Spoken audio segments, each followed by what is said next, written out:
ಪ್ರೀತಿಸಿದವನ ಜೊತೆ ಜೀವನ ನಡೆಸಲು ಮುಂದಾದ ಪತ್ನಿಯು ಗಂಡನ ಮನೆಗೆ ಕನ್ನ ಹಾಕಿರುವ ಘಟನೆ ಬೆಳಗಾವಿಯಲ್ಲಿ ನಡೆದಿದೆ. ಹಸೀನಾ ಮತ್ತು ಈಕೆಯ ಪ್ರಿಯಕರ ಹನುಮಂತ ಬಂಧಿತ ಆರೋಪಿಗಳು ಕಳೆದ 2 ತಿಂಗಳ ಹಿಂದೆ ಶರೀಫ್ ಜೊತೆಗೆ ಮದುವೆಯಾಗಿದ್ದ.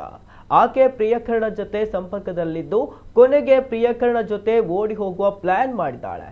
ಇದರಿಂದ ಹಸೀನಾ ತನ್ನ ಗಂಡನ ಮನೆಯಲ್ಲಿಯೇ 21 ಲಕ್ಷ ಮೌಲ್ಯದ 6 ಗ್ರಾಂ ಚಿನ್ನಾಭರಣ ಹಾಗೂ 11,000 ಮೌಲ್ಯದ 45 ಗ್ರಾಂ ಬೆಳ್ಳಿಯ ಆಭರಣ ಕಳ್ಳತನ ಮಾಡಿದ್ದಾಳೆ.